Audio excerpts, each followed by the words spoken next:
السلام علیکم ورحمۃ اللہ وبرکاتہ الحمدللہ والصلاة والسلام علی رسول اللہ رب اشرح لی صدری ویسر لی امری واحلل عقدۃ من لسانی یفقہوا قولی۔ گزشتہ دنوں ایک ویڈیو ایک صاحب نے مجھے ارسال کی اور اس کے بارے میں جواب طلب کیا۔ اس ویڈیو میں کتب ستہ یا صحائح ستہ پر اعتراض کیا گیا اور اس حوالے سے جو ہے چند باتیں کی گئیں۔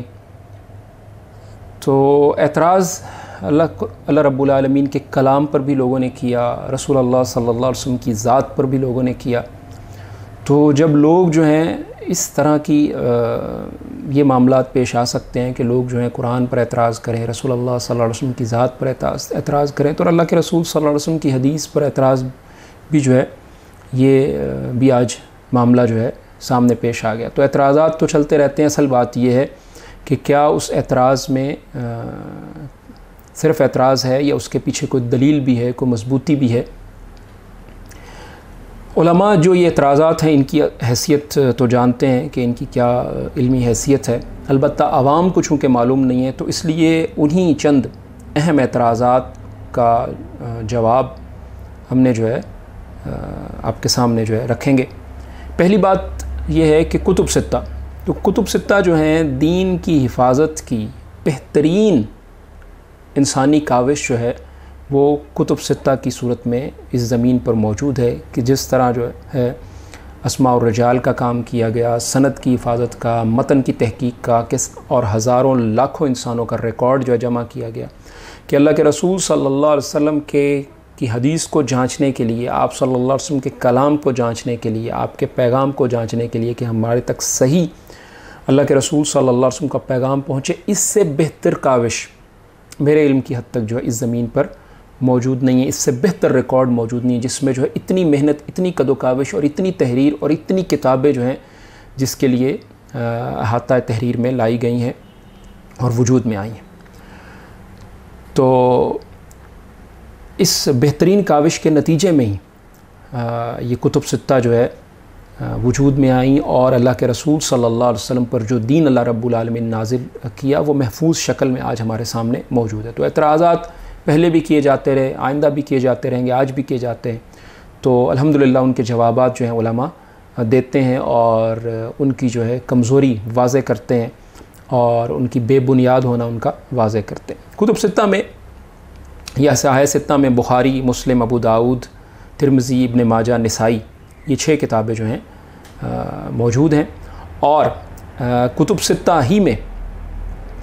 اللہ کے رسول صلی اللہ علیہ وسلم کی وہ عظیم الشان حدیث بھی ہے جس میں اللہ کے رسول صلی اللہ علیہ وسلم نے حسن رضی اللہ عنہ کے حوالے سے فرمایا، ان ابنی ھذا سید، میرا یہ بیٹا سردار ہے، اور ولعل اللہ، اور ممکن ہے، امید ہے کہ شاید اللہ رب العالمین اس کے ذریعے سے مسلمانوں کے 2 بڑے گروہوں بین فئتین عظیمتین من المسلمین، اللہ رب العالمین مسلمانوں کے 2 بڑے گروہوں کے درمیان اس کی وجہ سے اور اس کے سبب سے صلح کرا دے۔ یہ صحیح البخاری میں 2704۔ تو یہ حدیث بھی کتب ستہ میں موجود ہے جس میں حسن رضی اللہ عنہ کی عظیم الشان فضیلت ہے، اور حسن رضی اللہ عنہ نے صلح کی معاویہ رضی اللہ عنہ سے، اور وہ جو اختلاف تھا حسن رضی اللہ عنہ کی اس کوشش کی وجہ سے ختم ہو گیا۔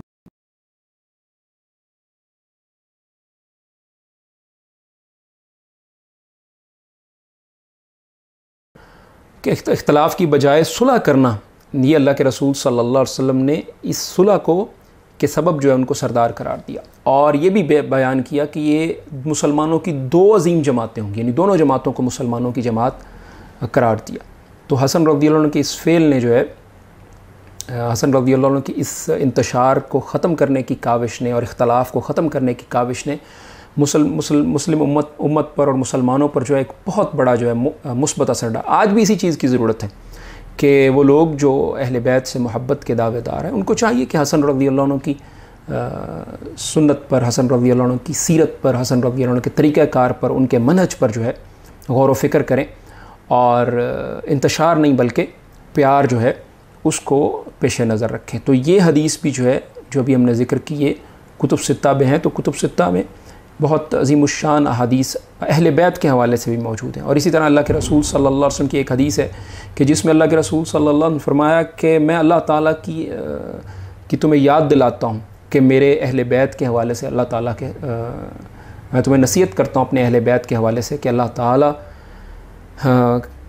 کو یاد رکھنا ان کے حوالے سے، اور ان کے بارے میں جو ہے اللہ تعالیٰ سے ڈرتے رہنا، ان کی عزت کرنا، ان کا خیال کرنا، ان کی تکریم کرنا، یہ مفہوم ہے حدیث کا۔ تو یہ عظیم الشان حدیث بھی کتب ستہ میں ہے،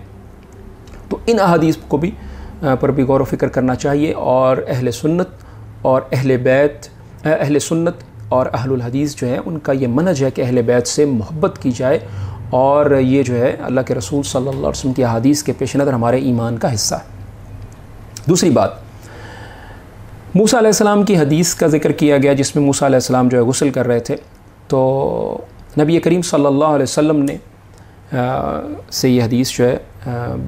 صحیح البخاری میں موجود ہے، اور یہ اعتراض کے طور پر پیش کی گئی کہ بنی اسرائیل جو ہے بے لباس ہو کر غسل کرتے تھے، تو بہرحال موسیٰ علیہ السلام جو ہے وہ علیحدہ غسل کرتے تھے، تو انہوں نے سوچا اور انہوں نے اندازہ لگایا کہ موسیٰ علیہ السلام، اور کہا کہ موسیٰ علیہ السلام کو کوئی ان کے جسم پر کوئی بیماری ہے، اس وجہ سے جو ہے آپ غسل جو ہے اکیلے کرتے ہیں۔ تو موسیٰ علیہ السلام ایک بار غسل کر رہے تھے، آپ نے کپڑے جو اپنے پتھر پر رکھ دیے، تو پتھر جو ہے کپڑوں کو لے کر بھاگا، اور موسیٰ علیہ السلام بھی بھاگے، اور یہاں تک کہ ان کی مجلس میں آ گئے، اور ان کو اندازہ ہو گیا کہ موسیٰ علیہ السلام کے جسم پر جو ہے کوئی بیماری نہیں ہے۔ تو پہلی بات یہ ہے کہ اس حدیث میں کوئی وضاحت نہیں ہے کہ موسیٰ علیہ السلام نے نیچے کو کپڑا اور نہیں باندھ رکھا تھا، اور دوسری بات یہ کہ موسیٰ علیہ السلام کی پاکیزگی کا ذکر ہے کہ آپ اس میں جو ہے بنی اسرائیل کے نامناسب عمل کو اختیار نہیں کرتے تھے بلکہ علیحدہ غسل کیا کرتے تھے۔ اور جہاں تک جسم کی بیماری ہے اس کی تشریح میں بھی جو ہے علماء کا اختلاف ہے۔ تو بالفرض یہ تسلیم کر لیتے ہیں کہ جو ہے موسیٰ علیہ السلام وہاں پہنچ گئے، تو اور موسیٰ علیہ السلام کے حوالے سے جو واقعہ ہے، یہ اگر موسیٰ علیہ السلام وہاں پہنچ بھی گئے اور موجود بھی تھے، تو قرآن کریم میں بھی جو ہے اللہ رب العالمین نے آدم اور حوا کا تذکرہ کیا ہے اور ان کے بے لباس ہونے کا تذکرہ کیا ہے، تو یہ کوئی توہین نہیں ہے بلکہ ایک واقعہ کا بیان ہے۔ جیسے قرآن میں اللہ رب العالمین نے بیان کر دیا، ایسے رسول اللہ صلی اللہ علیہ وسلم نے حدیث میں بھی بیان کر دیا۔ جیسے قرآن میں آتا ہے فَبَدَتْ لَهُمَا فَأَكَلَا مِنْهَا فَبَدَتْ لَهُمَا سَوْآتُهُمَا وَطَفِقَا يَخْصِفَانِ عَلَيْهِمَا مِنْ وَرَقِ الْجَنَّةِ، تو ان دونوں نے جو ہے اس میں سے کھا لیا اور ان کی شرمگاہیں ظاہر ہو گئیں، اور وہ دونوں اپنے آپ پر جنت کے پتے جو ہے چپکانے لگے۔ تو اگر اس طرح کا واقعہ جو ہے قرآن کریم میں اللہ رب العالمین نے ذکر کیا، اور ویسا ہی واقعہ اگر حدیث میں رپورٹ ہو گیا، تو اس میں توہین کی تو کوئی بات نہیں ہے۔ یہ ایک واقعہ ہے جو اللہ رب العالمین نے جیسے قرآن میں ذکر کیا، اسی طرح رسول اللہ صلی اللہ علیہ وسلم نے ایسا ایک واقعہ حدیث میں ذکر کر دیا۔ دوسری بات یہ کہ جو اعتراض کرنے والے صاحب ہیں ان کو چاہیے تھا کہ وہ تفسیر القمی بھی دیکھتے، کہ تفسیر القمی میں بھی جو ہے یہی واقعہ